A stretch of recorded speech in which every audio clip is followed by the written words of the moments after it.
Samba video start చేద్దామా? Hello అందరికీ. ఈరోజు మనం ఒక ప్రాచీన మరియు చారిత్రక నగరమైన శ్రీరంగపట్టణం గురించి అయితే తెలుసుకుందాం.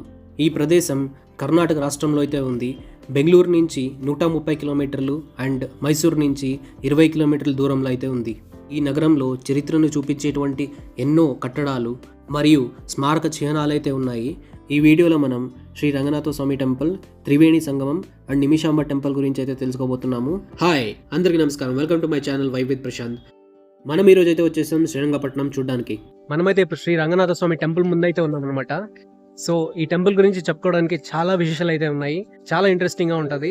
సో అన్ని విశేషాలు అయితే మీకు చెప్తాను, చూడండి. శ్రీ రంగనాథ స్వామి ఆలయం భారతదేశంలో వైష్ణవ భక్తి కేంద్రమైన ప్రాచీన ఆలయాల్లో ఒక్కటిగా ఉంది. ఈ టెంపుల్ ని 984 CEలో అప్పటి లోకల్ చీఫ్ అయినటువంటి తిరుమలయ్య అనేవారు నిర్మించడం జరిగింది.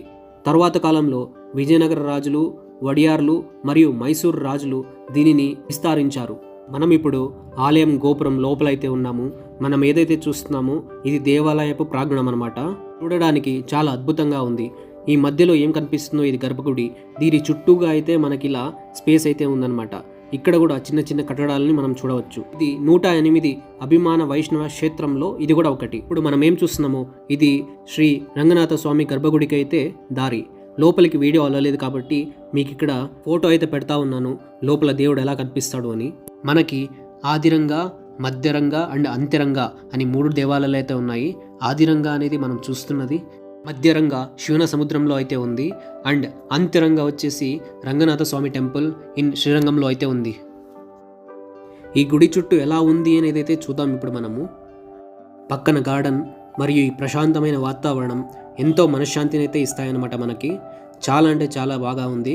గుడి లోపల నుంచి ఇండియన్ ఫ్లాగ్ వ్యూ అయితే చాలా అద్భుతంగా కనిపిస్తూ ఉంది. నా వీడియోస్ని మీరు ఫస్ట్ టైం చూస్తున్నట్టయితే సబ్స్క్రైబ్ చేసుకోండి. రండి మనం ఇక్కడి నుంచి ఇప్పుడు బయటకు అయితే వెళ్ళిపోదాము. గుడి నుంచి బయటికి రాగానే మీకు ఒక మంచి షాపింగ్ ఎక్స్పీరియన్స్ అయితే ఉంటుంది. ఇక్కడ కావాల్సిన షాపింగ్ చేసేసుకొని నెక్స్ట్ ప్లేస్కి అయితే మనం బయలుదేరిపోదాము.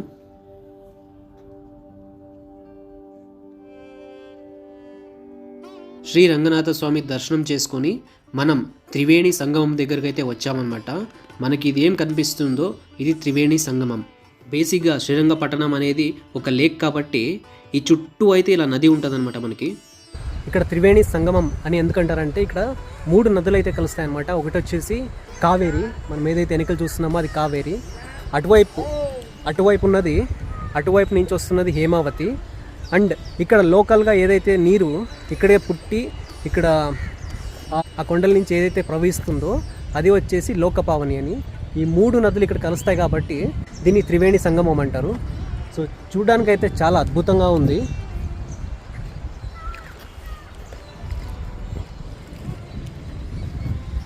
ఇక్కడ కావేరీ నదిని చాలా పవిత్రంగా భావిస్తారు కాబట్టి ఇక్కడ కావేరీ నదికి చాలా పూజలు అయితే జరుగుతాయి. ఇక్కడ అలాగే పిండ ప్రదానాలు అవి కూడా జరుగుతాయి అన్నమాట. సో అది ఇక్కడ ప్రశాంతంగా ఈ నది వ్యూ అయితే చూడండి, చాలా అంటే చాలా పీస్ఫుల్గా మనశ్శాంతిగా అయితే అనిపిస్తుంది. సో చాలా అంటే చాలా బాగుంది ప్లేస్ మాత్రం. నాకైతే చాలా బాగా నచ్చింది, మీకు కూడా నచ్చింది అని ఆశిస్తున్నాను.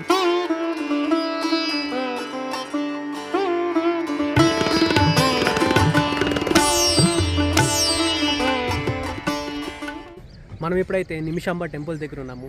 ఇక్కడ నిమిషాల్లో కోరికలు తీరుతాయి కాబట్టి ఈ అమ్మవారిని నిమిషాంబ అమ్మవారిని పిలుస్తారు. ఇక్కడే మొదటిసారిగా శంకరాచార్య శ్రీచక్రాన్ని ఎన్నో మంత్రాలతో ఇక్కడ స్థాపించడం జరిగింది. సో కాబట్టే ఇక్కడ ఉన్న అమ్మవారికి అంత శక్తి అని ఇక్కడ చెప్తారు. పూర్వకాలంలో ముక్తకుడు అనే ఒక మహర్షి ఉండేవారు. వాళ్ళు సాక్షాత్ శివుడి అంశ అంట. సో వారు లోక కళ్యాణం కోసమని ఒక యాగాన్ని అయితే స్టార్ట్ చేశారు. సో ఆ యాగం నుంచి ఈ రాక్షసులకు ఏమైనా కీడు జరుగుతుందేమో అని తలిచి వాళ్ళు రాక్షసులు అందరూ కలిసి ఆ యాగాన్ని నాశనం చేయడానికి అయితే వచ్చారు. సో అప్పుడు ఏమైంది, ఈ ముక్తకుడు ఎంతో భక్తితో పార్వతీదేవిని ప్రార్థించగా సో ఆమె నిమిషాల్లో వచ్చి రాక్షసులందరినీ చంపేసింది. కాబట్టి ఈ కోరికలు నిమిషాల్లో తీరుతాయి కాబట్టి నిమిషాంబాదేవి అని పిలుస్తారని ఇక్కడైతే చెప్తున్నారు. సో ఇప్పుడు మనకి అదే ఆపోజిట్లో ఏం కనిపిస్తుందో అదే నిమిషాంబాదేవి టెంపుల్. అండ్ పక్కనే మనకి కావేరి నది కూడా ఉంటుంది.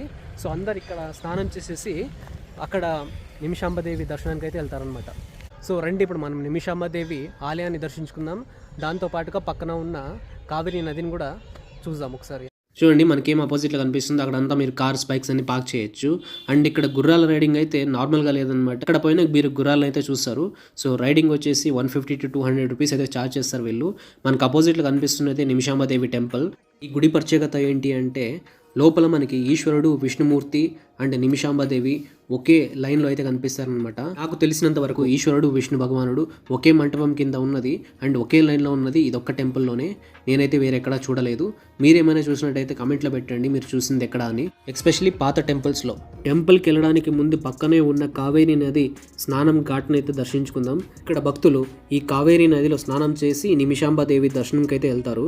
మీరేమైనా వచ్చే ప్లాన్లో ఉంటే మీరు మొదటిగా ఇక్కడికి వచ్చి ఇక్కడ కావేరీ నదిలో స్నానం చేసుకొని నిమిషాంబదేవి దర్శనం చేసుకుని తర్వాత శ్రీ రంగనాథ స్వామి దర్శనం కూడా చేసుకోవచ్చు.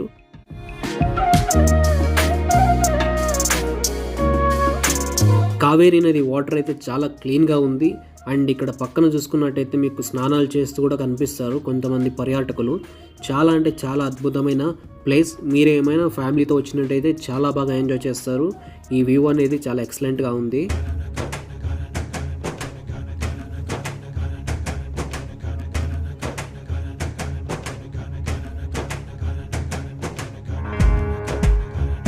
రండి ఇప్పుడు లోపలికి వెళ్ళి దర్శనం చేసుకుందాము. లోపల అమ్మవారు మహాకాళి అవతారంలో దర్శనమిస్తారు. అమ్మ యోగం చేస్తున్న రీతిలో విగ్రహం అయితే ఉంటుంది. ఇక్కడ అమ్మవారు చాలా శక్తివంతురాలు. ఇక్కడ వచ్చిన పర్యాటకులు ఏం చెప్పారంటే వాళ్ళ సమస్యలు చాలా వరకు తీరిపోయాయంట ఇక్కడ దర్శనం చేసుకున్న తర్వాత. ఇక్కడ మనం ఏం చూస్తున్నామో ఇది ప్రధాన ద్వారం అనమాట.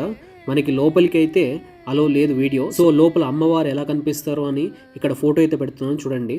ఇక్కడ నవగ్రహాలకు కూడా చాలా ప్రత్యేకత అయితే ఉందన్నమాట. ఇక్కడ నవగ్రహాలు వారి భార్యలతో అయితే దర్శనమిస్తారు. మనం నెక్స్ట్ వీడియోలో one of the strongest fort అయినటువంటి ఈ శ్రీరంగపట్నం ఫోర్ట్ గురించి, టిప్పు సుల్తాన్ సమాధి, టిప్పు సుల్తాన్ ఎలా చనిపోయాడు, టిప్పు సుల్తాన్కి బ్రిటిషర్స్కి ఏంటి గొడవ, టిప్పు సుల్తాన్ బ్రిటిషర్స్ని ఎలా బంధించాడు, ఎక్కడ ఉంచాడు, ఇంకా ఎన్నో విశేషాలు అయితే మీ ముందు పంచుకుంటాను. మీకు కనుక ఈ వీడియో నచ్చినట్టయితే please subscribe to my channel and like this video. Thank you.